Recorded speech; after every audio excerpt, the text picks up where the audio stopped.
Agora eu estou me sentindo, como dizem alguns, um verdadeiro conferencista internacional, podendo falar com vocês aí de Berlim. Trago, em primeiro lugar, um abraço da igreja aqui no Rio de Janeiro. Com grande alegria, a gente pode ter essa comunhão e estar juntos. Quando eu estiver aí, com certeza eu quero estar pessoalmente junto com os irmãos. Mas eu queria falar exatamente, compartilhar com vocês nesse dia. Estamos chegando no Natal, véspera de Natal, sobre os benefícios de ser parte do corpo de Cristo. Num tempo onde as pessoas estão tão sozinhas, tão distantes umas das outras. Vocês, por questões diversas, estão aí buscando um tempo novo nas vidas de vocês. Estão longe da família, longe dos amigos, longe da sua casa. Com certeza vocês precisam de estar numa família, inseridos numa família. E eu posso afirmar para vocês que não existe uma família como essa família, a família do corpo do nosso Senhor Jesus Cristo. Eu queria então falar para vocês, eu queria destacar alguns pontos. O primeiro ponto que eu queria compartilhar com vocês é que a igreja do Senhor Jesus é um corpo. 1 Coríntios 12, verso 20, diz: portanto, há muitos membros, mas um só corpo. A igreja, a semelhança de Deus, que é um, mas é três, a igreja é um corpo, mas somos muitos membros. E somos membros ligados uns aos outros, dependentes uns dos outros. Todos temos importância para o corpo. O corpo depende da ação sinérgica de todos os membros. Nenhum membro e nem mesmo a igreja pode andar sozinha. Os versos 24 e 25 do mesmo capítulo 12 diz assim: mas Deus formou o corpo de tal maneira que concedeu muito mais honra ao que tinha falta dela, para que não haja divisão no corpo, mas para que os membros tenham igual cuidado uns com os outros. Paulo vai completar essa ideia de maneira magistral lá em Filipenses 2, quando ele diz: nada façais por rivalidade nem orgulho, mas com humildade. E assim cada um considere os outros superiores a si mesmo. Cada um não se preocupe somente com o que é seu, mas também com o que é dos outros. Meu querido irmão, minha querida irmã, não há nenhum sistema político, não há nenhum sistema ideológico, sistema social capaz de suplantar essa ideia de Deus, que é o corpo de Cristo. Eu vejo que alguns se empenham tanto por suas posições ideológicas e políticas e não se empenham como deveriam se empenhar pela igreja do Senhor Jesus, pelo corpo do Senhor Jesus. E se você faz isso, infelizmente, eu tenho a dizer para você que tem alguma coisa errada ainda na sua vida. Se empenhe o máximo que você puder na realização do corpo do nosso Senhor Jesus Cristo. Em segundo lugar, na igreja do Senhor Jesus, todos somos iguais, a despeito das nossas deficiências, a despeito das nossas diferenças. Há um texto que me chama muita atenção. Está lá em 2 Samuel 9, versos 6 a 8, e depois a gente vai ler também o verso 13. Esse é um texto que fala de Mefibosete, filho de Jonatas. O texto diz assim: então Mefibosete, filho de Jonatas, filho de Saul, veio a Davi e se prostrou com o rosto em terra e fez-lhe reverência. Davi perguntou: Mefibosete? Ele respondeu: aqui está teu servo. Então Davi lhe disse: não temas, porque certamente serei bondoso para contigo, por amor de Jonatas teu pai, e te restituirei todas as terras de Saul teu pai, e tu sempre comerás à minha mesa. Então Mefibosete lhe fez reverência e disse: quem é o teu servo para atentares para um cão morto como eu? Mefibosete, verso 13, passou a morar em Jerusalém e por isso sempre comia à mesa do rei. Ele era aleijado de ambos os pés. Como vimos anteriormente, na igreja de Jesus não há ninguém com maior proeminência que os outros. Aqui todos são membros do corpo e aqui todos são servos uns dos outros, dependentes uns dos outros. O Deus que não faz acepção de pessoas, particularmente na Igreja de Cristo, nos vê todos como iguais. Nessa cena narrada pelos cronistas lá de Davi, eu me impressiono muito com a própria visão que Mefibosete tinha de si mesmo. Tinha uma visão terrível, ele se acha como um cão morto. Para ele não vale nada. Se hoje uma pessoa deficiente é vista com alguma dificuldade diante da sociedade, imagina naquele tempo. Ele era aleijado de ambos os pés. Embora fosse filho do rei, embora fosse de família real, ele se considerava um cão morto. Já tinha perdido tudo, já tinham tomado tudo dele, mas Davi entra na sua história por amor a Jonatas, que era seu grande amigo. A Bíblia diz que Jonatas e Davi se tornaram amigos de coração, amigos mais chegados que o irmão. E agora Davi o convida a estar todos os dias da sua vida ali no Palácio Real, comendo com o rei, se alimentando das mesmas coisas que o rei. Na mesa real só chegam os dignos. Você precisa ter dignidade para se assentar à mesa real. Eu quero que você faça uma ligação com a ideia da mesa do Senhor, da ceia do Senhor, quando todos somos chamados à mesa do Senhor. Você pode ouvir a cada dia o toque, toque, toque, vindo dos passos de Mefibosete com as suas muletas. Quando ele vinha se aproximando da mesa, com certeza todos podiam dizer, aí já vem Mefibosete. Mas ele, quando se chegava na mesa, ele se aproximava ali, colocava as suas muletas debaixo da mesa, e agora ele era um igual. Na mesa do Senhor, todos somos iguais. Na mesa do Senhor não há mais indignos. Na mesa do Senhor não há ninguém diferenciado. O Senhor Jesus, pela sua graça, nos transforma a todos em membros do corpo, igualmente participantes, igualmente dependentes do Senhor, que é o nosso único cabeça, e também dependentes uns dos outros. Há um autor alemão, vocês devem ter ouvido falar muito dele aí, Dietrich Bonhoeffer. Bonhoeffer diz que a voz do irmão é para nós mais forte do que a nossa própria voz.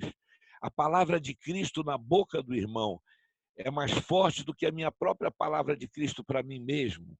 Por isso o irmão é muito importante para mim no corpo de Cristo. E quando a gente chega na mesa do Senhor, como diz Jeremias diz lá em Jeremias 31, 34, porque perdoarei a sua maldade e não me lembrarei mais dos seus pecados. Isso significa que agora somos todos iguais, todos dependentes uns dos outros. Agora não temos mais ninguém diferenciado. E na mesa do Senhor somos convidados dignos. Somos todos convidados a nos achegar à mesa do Senhor com a nossa dignidade dada pelo Senhor Jesus, que nos cobriu com o seu sangue. Quando Deus olha para nós, ele nos vê cobertos, todos cobertos pelo seu próprio sangue.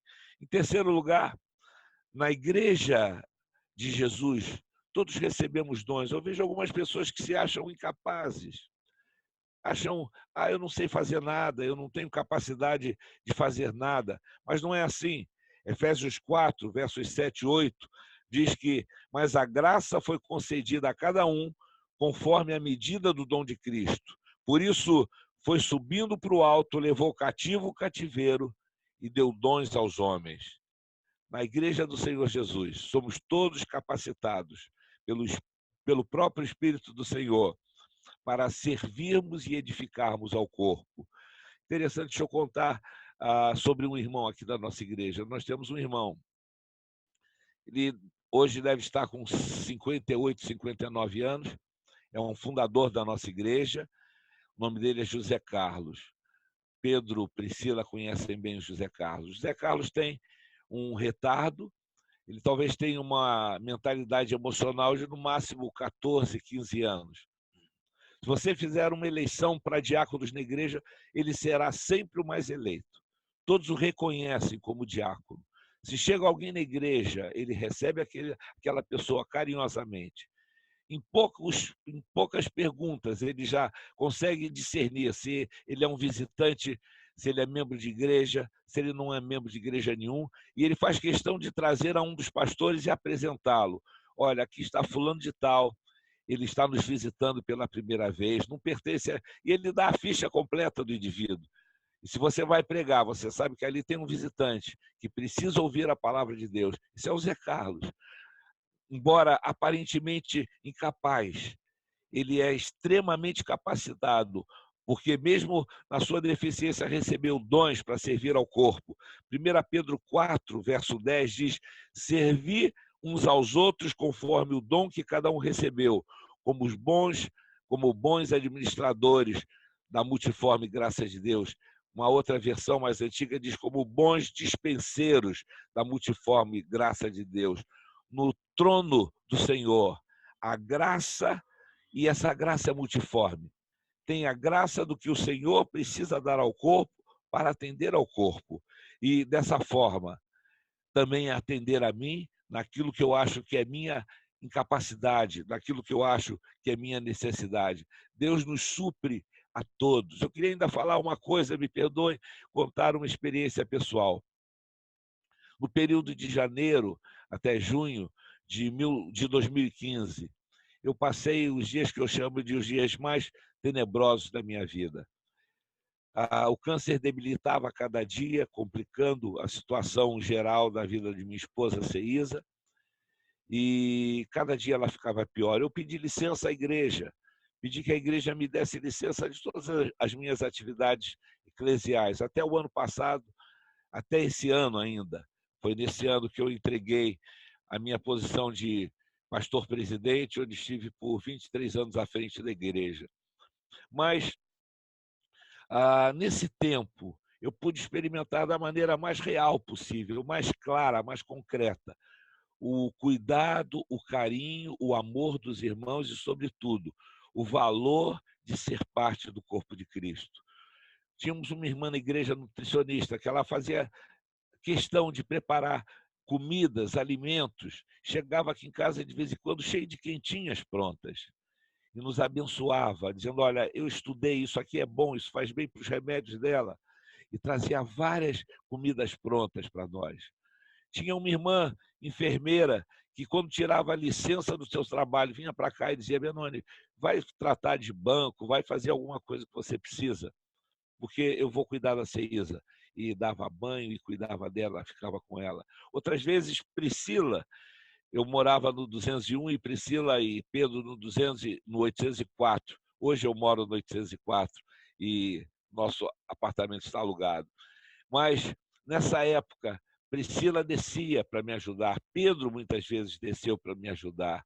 E assim a gente via o amor do corpo de Cristo se manifestando de maneira real, clara. Era a primeira vez que Ceísa não dirigia um programa que há muitos anos ela fazia na igreja. Nós chamávamos de Clínica Pastoral da Mulher.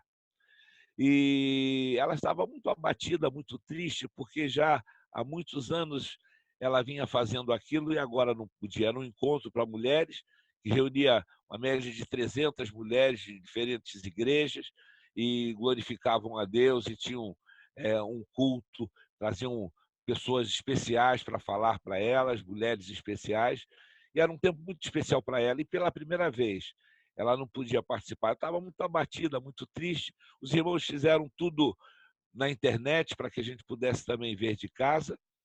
E terminou, a gente estava deitados, conversando um pouquinho, eu e ela, comentando o que aconteceu, quando, de repente, escutamos um cântico. Eu digo que foi o Cântico da Graça. E eles estavam cantando exatamente a música tema do encontro. Eu falei: Ceísa, não é a música do nosso encontro, do encontro de vocês? Ela disse: é. E quando ela falou ela já praticamente não andava. Um dos tumores estava alojado na sua coluna, mas ela se levantou, foi correndo para a varanda, e quando nós chegamos na varanda, uma boa parte da igreja estava ali embaixo, cantando o Cântico da Graça, levanta o doente.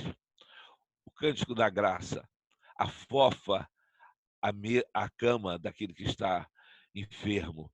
E eu tive de chamar todo mundo. Subiram mais de 50 pessoas aqui para dentro de casa. O prédio inteiro ficou nas varandas, ouvindo aquele cântico e sendo também edificado. Quando a igreja se reúne e cumpre o seu papel, todos ao redor são edificados. Interessante que eu descobri que a igreja não está restrita a um espaço físico. A igreja não está restrita a um hall de membros. Recebi gente de outras igrejas, de outras denominações, pessoas que chegavam ali para orar comigo, orar com ela, nos abençoar e estar com a gente algum tempo, passando com a gente ali algum tempo. Como foi importante ver o carinho dos irmãos, o amor dos irmãos. A igreja não tem denominação. A igreja é multirracial. A igreja é móvel. Quando João inicia o seu evangelho, ele diz que o Senhor Jesus veio e, e, e tabernaculou entre nós, viveu entre nós. A palavra em grego significa que ele não se fez um templo que é móvel, que é estático, mas ele se fez um tabernáculo que anda, que é móvel, que vai onde é preciso. A igreja deve ser assim. Por isso, eu quero dizer ao irmão, olha, não abra mão de estar ligado ao corpo. O corpo, onde você estiver, ele vai. E aonde você for, você pode ser parte do corpo. Em quarto e último lugar, para a gente terminar, eu queria dizer para vocês, usando a palavra ecológico como algo absolutamente perfeito, no seu lugar, algo que tem um sentido de organização perfeita. Atos 2, 42 a 47, tem um texto que um autor, Howard Snyder, ele diz que esse é um ambiente de culto perfeito. Nele a gente encontra, nesse culto perfeito, o que a gente chama de vida ecológica no corpo de Cristo. Diz assim o texto: e eles perseveravam no ensino dos apóstolos e na comunhão, no partir do pão e nas orações. E cada um havia temor, e muitos sinais e feitos extraordinários eram realizados pelos apóstolos. Todos os que criam estavam unidos e tinham tudo em comum. Vendiam suas propriedades e bens, repartiam com todos, segundo a necessidade de cada um. E perseverando de comum acordo todos os dias no templo, e partindo o pão em casa, comiam com alegria e simplicidade de coração, louvando a Deus e contando com o favor de todo o povo. Uma outra versão diz, contando com a simpatia de todo o povo. E o Senhor lhes acrescentava a cada dia os que iam sendo salvos. Nesse corpo há relacionamentos. O corpo de Cristo é um corpo de relacionamentos. A palavra grega que significa isso é chamada de koinonia. Há relacionamentos do corpo de Cristo. Fomos criados para relacionamentos, estamos ligados aos irmãos, nos relacionamos com os irmãos. Esse corpo tinha uma vida de comunhão, estavam juntos, eram unidos, compartilhavam a sua fé, compartilhavam a sua alegria, naturalmente compartilhavam também as suas tristezas, compartilhavam o seu pão, suas orações, suas necessidades, a sua simpatia. O Pai Nosso é muito claro, ele diz que o Pai é nosso, ele diz que o pão de cada dia é nosso, ele diz que a mesa é nossa. Por isso eles viviam nesse ambiente, nessa ambiência de comunhão absoluta, comunhão total. Interessante, o Pedro, que gosta de mandar no Facebook todo dia as coisas inusitadas, as mais estrambólicas possíveis, todo dia ele encontra alguma e põe algum. Um dia ele mandou uma muito interessante. Na frente de uma igreja, o cidadão escreveu no seu muro, não agrediu a igreja, mas escreveu no seu muro: o Deus dessa igreja deve ser surdo. Vocês podem imaginar o atropelo que essa igreja fazia para os vizinhos. Você pode imaginar o barulho dessa igreja, como essa igreja perturbava. Nenhum vizinho havia com bons olhos, mas essa igreja aqui, lá de Atos, era vista com bons olhos. Ela contava com a simpatia de todos, enquanto o Senhor acrescentava dia a dia os que iam sendo salvos. Os de fora olhavam com simpatia, querendo entender o que acontecia lá, querendo entender como se fazia para estar lá. Segunda coisa que há nesse encontro desses irmãos é a leiturgia, ou a liturgia. Onde há uma liturgia na presença do Senhor, onde as pessoas se reúnem, não só na sua fé, mas com temor e tremor ao Senhor, dando liberdade ao Espírito de Deus. Interessante, ali o Espírito de Deus começa a produzir coisas, realizar aquilo que ele quer fazer, produzir sinais, fazer grandes e coisas inexplicáveis que a gente também não entende, maravilhas no meio de todos. Nesse lugar, o Espírito Santo tinha liberdade, ali havia um culto perfeito. Não importa se eram pequenos, não importa se tinham bons instrumentos para fazer um louvor, com certeza não tinham instrumentos eletrônicos, nem tinham microfones. Cantavam muito provavelmente com as suas vozes, com as suas próprias vozes, mas adoravam ao Senhor. O Watmani, aquele chinês que de um valor tremendo para nós, eu sou apaixonado pelas obras de Watmani, ele diz que era difícil ouvir o louvor daqueles irmãos da igreja dele na China. Desafinados, era terrível, mas eles levantavam ao céu uma verdadeira adoração e um verdadeiro louvor. E, finalmente, nesse grupo, nessa igreja, há um testemunho para os de dentro e para os de fora. E olha como é interessante, a palavra testemunho, em grego, é martiria. Ser testemunha do Evangelho de Jesus naquele tempo, com certeza era correr risco de vida ou risco de morte. Não era fácil ser um testemunho, mas eles testemunhavam ousadamente, sem temor, sem medo. Eles testemunhavam para os de dentro e para os de fora. E manifestavam a graça do Senhor. E o Senhor ia acrescentando dia a dia os que iam sendo salvos. Eu vejo aqui no Rio de Janeiro uma situação, a gente tem vivido um tempo de crise na segurança, não há dúvida. Não quero assustar nenhum de vocês, mas a coisa anda difícil. Há assaltos todos os dias e muita gente está fugindo da igreja. Os cultos à noite, na maioria das igrejas, têm esvaziado e os cultos da manhã têm enchido mais. A nossa igreja mesmo resolveu fazer mais um culto de manhã. Não tínhamos culto de manhã, a não ser no primeiro domingo, quando celebrávamos juntos a ceia do Senhor e depois temos um almoço com toda a igreja. Mas agora temos mais um culto. No terceiro domingo, a escola dominical também é um culto, um louvor, depois as classes se separam, mas para atender essas pessoas, eu não quero questionar. Eu, às vezes, fico triste porque eu sei que ninguém deixa de ir a festas, ninguém deixa de ir a casamentos, ninguém deixa de ir a shows, vai aonde quer. E não vejo problema nenhum em você ir. Mas, quando se fala em estar juntos para celebrar ao Senhor Jesus, eu vejo muita gente temerosa, com medo. Mas o Senhor nos chama a estar juntos. O Senhor nos chama para a gente ser testemunhas. E onde está o Senhor, aí acontecem coisas maravilhosas. Vocês estão longe, meus queridos, da sua terra natal. Estão longe do aconchego da sua família, do seu povo, da sua igreja mãe, mas eu quero dizer, permaneçam ligados ao corpo. Não há melhor lugar para se estar do que no corpo de Cristo.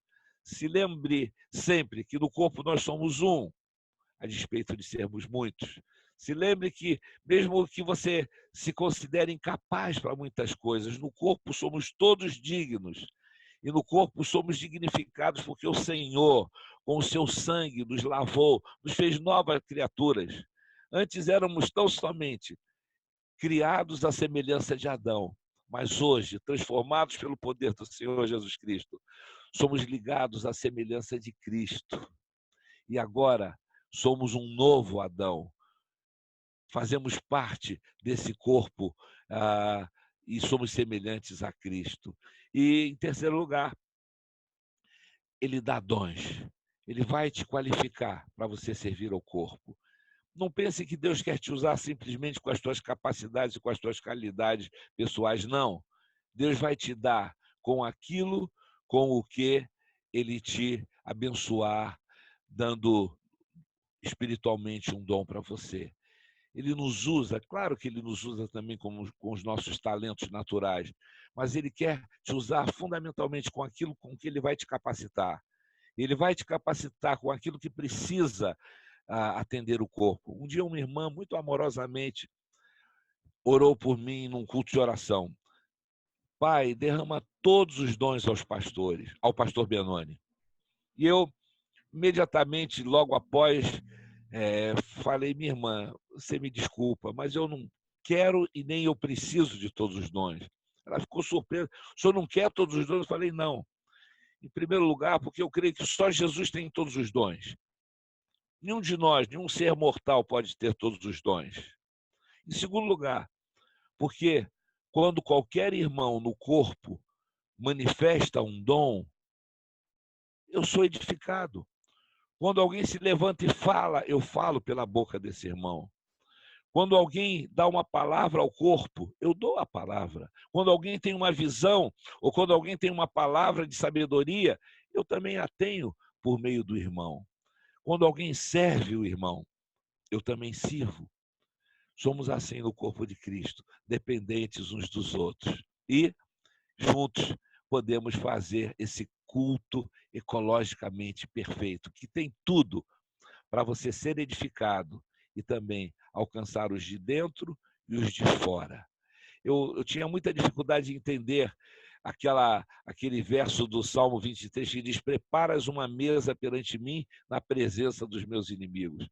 Eu acredito que quando o corpo de Cristo se reúne nessa intensidade da presença do Espírito de Deus, e ali há liberdade, e ali o Senhor é glorificado, o que acontece? Até os de fora sentem desejo de estar lá dentro, até os inimigos querem estar ali. E Jesus diz que nisto conhecerão todos que somos discípulos dele, quando nos amarmos uns aos outros, quando estivermos ligados uns aos outros, servindo uns aos outros, atendendo uns aos outros. Quero terminar dizendo, agora é Natal, daqui a pouco eu vou sair para festejar o Natal. Eu sempre chamei de casa. Minha irmã, minha mãe, minha esposa sempre brigava comigo, dizendo que casa era a minha casa, mas eu sempre chamei de casa o seminário onde eu nasci e onde eu fui criado por meus pais, o Seminário Teológico Betel. Ali a gente se reúne todos os anos, toda a nossa família, e também chamamos sempre aqueles que estão sozinhos, todos aqueles solitários, a gente convida para passar o Natal conosco, algo que meus pais já faziam e nós continuamos fazendo até os dias de hoje. E lá eu me lembro que sempre a gente sugeria aos irmãos que, sendo o Natal, o aniversário de Jesus, a gente deveria dar presentes para ele. E eu quero sugerir a você também, que presente você gostaria de dar a Jesus nesse Natal? E Jesus gosta de receber presentes tirados de dentro do nosso coração. Que você encontre algo do seu coração para oferecer ao Senhor. Quem sabe a sua vida, quem sabe o seu trabalho, quem sabe um pouco mais do seu tempo, quem sabe o seu testemunho. Você pode, com certeza, alegrar o coração de Jesus nesse Natal. Envolva seus filhos, leve seus filhos também a entregarem o seu coração desde cedo a Jesus e oferecerem a Ele presentes tirados de dentro do coração. E que o bom Pai, esse Pai maravilhoso, esse que faz aniversário nesse dia, possa estar visitando vocês, alegrando vocês, consolando vocês e atendendo vocês. O seu trono é trono de graça e misericórdia. E eu queria terminar fazendo o seguinte: queria convidar você que, quem sabe, está passando um momento difícil na sua vida, está vivendo um tempo de dificuldade, está com uma tristeza no seu coração, precisando do consolo do Senhor, do conforto do Senhor. Quem sabe você está enfrentando uma enfermidade, eu não sei, estou longe, não sei do que se passa aí com vocês, mas eu queria convidá-lo a corajosamente dar um passo à frente. E eu quero pedir, eu creio no toque. Eu não vou pedir para você botar um copo d'água aí, tomar o copo d'água depois da palavra que eu falei, não, não é isso, não. Eu creio no toque dos irmãos, eu creio no toque do corpo. Eu quero pedir que os irmãos o envolvam enquanto eu estiver orando por você, pedindo que o Senhor o visite. Feche os seus olhos. Pai de amor, derrama a tua graça sobre esse irmão, essa irmã, esse amado que está vivendo um tempo de dificuldade. Tu sabes das suas lutas, tu sabes do que eles estão passando aí, distantes da sua casa, distantes da sua família, distantes da sua igreja. Por isso, Senhor, com a graça do Senhor Jesus, visita-os nessa tarde e noite, e que a tua bênção, o teu amor, o teu espírito possa consolar seus corações, e que eles saiam renovados pela presença de Jesus nesse Natal, e que Jesus também seja glorificado nessa noite, nesse encontro da Igreja de Jesus em Berlim. Essa é a nossa oração, no nome santo e glorioso de Jesus. Amém. Um grande abraço para vocês. Que Deus os abençoe. Amém.